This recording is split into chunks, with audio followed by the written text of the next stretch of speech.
আসসালামু আলাইকুম। দেশ বিদেশ টিভি থেকে হুসেন বলছি। আমার চ্যানেলে সবাইকে স্বাগত। শেখ হাসিনা এখন ভারতে আছেন। আওয়ামী লীগের লোকজন কেউ বিদেশে, কেউ আত্মগোপনে, কেউ জেলে। এবং এই অবস্থায় ইউনূস সরকার তারা দাবি করেছে ভারতের কাছে শেখ হাসিনাকে ফেরত দেবে, কিন্তু তারা কোনো জবাবই দেয়নি। এবং বোঝা যাচ্ছে যে শেখ হাসিনা ভারতেই থাকবেন, সেখান থেকেই রাজনীতি করবেন।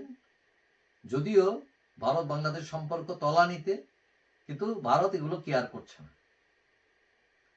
এখন এই যে সরকার বা রাজনৈতিক দল যারা আছেন এখন মাঠে, তাদের ভয় কিন্তু এখন আর শেখ হাসিনা। কারণ শেখ হাসিনা দূরে আছেন, তারা জানেন যে শেখ হাসিনা সহসায় ফিরবেন না, ফিরতে পারবেন না, তারা এটাই বিশ্বাস করছেন। কিন্তু তারপরে তাদের ভয় একটা আসছে। ভয়টা হলো কি, যে হোমিওপ্যাথিক ওষুধের মতো ছোট একটা ডোজ আছে সরকারের ভিতর, সেটা আওয়ামী লীগের এক লোক টিকে আছেন এখানে, একমাত্র প্রতিনিধি প্রেসিডেন্ট শাহাবুদ্দিন চুপ্পু।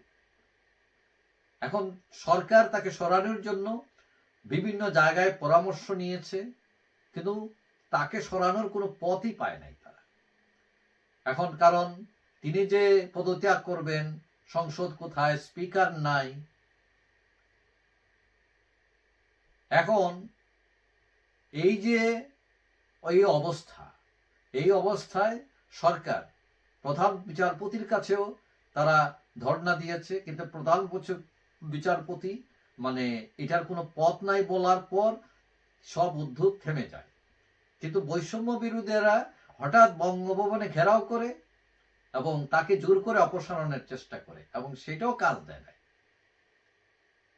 তো এখন সবাই ভাবতেছে যে ইস্যু শেষ, প্রেসিডেন্ট এখন সুখে শান্তিতে বসবাস করিতে পারিবেন, হোক তিনি আওয়ামী লীগ, কোনো সমস্যা নাই।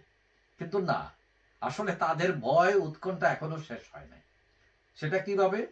যেমন কয়েকদিন আগে দেখলাম দৈনিক কালের কণ্ঠকে একটা ইন্টারভিউ দিয়েছেন এলডিপি সভাপতি কর্নেল অবসরপ্রাপ্ত অলি আহমদ।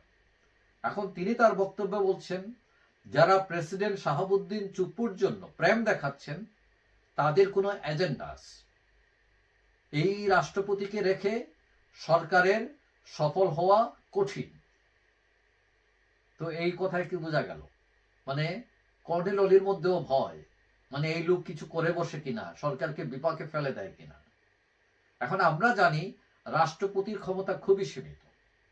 ওই ফাঁসি আদেশ মওকুফ করার একটা চান্স তার কাছে আসছে, আর ওই যে বিদেশি রাষ্ট্রদূতরা আসে, পরিচয়পত্র দেয়, এই হলো তার কাজ। তারপরে এত ভয় কেন? ভয়ের কারণ হচ্ছে সিম্পল, মানে সন্দেহ। তিনি গুটি চালাইতে পারেন আওয়ামী লীগের পক্ষে। এখন তিনি যতই ক্ষমতাহীন হন না কেন, একদম ক্ষমতা নাই তাও কিন্তু না, আইন বিচার সশস্ত্র বাহিনী উপর তার কিছু কর্তৃত্ব আছে। এইখানেও ভয়, সরকারের ভয়, অন্যান্য দলগুলোর ভয়। এখন আওয়ামী লীগের কেউ কেউ মনে করেন প্রেসিডেন্ট পদে চুপ্পুর থাকা না থাকা সমান, কিন্তু আবার কেউ কেউ মনে করেন থাকাটাই ভালো। কেন ভালো? মানে এটা হলো মন্দের ভালো। মানে ফার্স্ট ইনিংস খেলতে পারেন নাই, তার মানে শেষ ইনিংসে ছক্কা হাঁকাইতে পারবেন না এমন না। যদিও ক্রিস অনুকূলে না, তারপরও খেলায় তো অঘটন ঘটে। এখন সরকার বিরোধীদের ভয় হচ্ছে এখানে,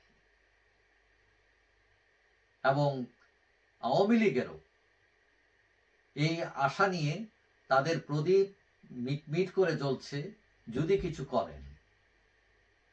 এখন বিষয়টা অনেক হার্ড, তারপরও আওয়ামী লীগের একটু আশা আর সরকারের বড় ভয়। তিনি হচ্ছেন প্রেসিডেন্ট চুপ্পু। যাই হোক, সবাই ভালো থাকবেন। আশা করি দেখা হবে অন্য কোনো ভিডিওতে ইনশাআল্লাহ। আল্লাহ।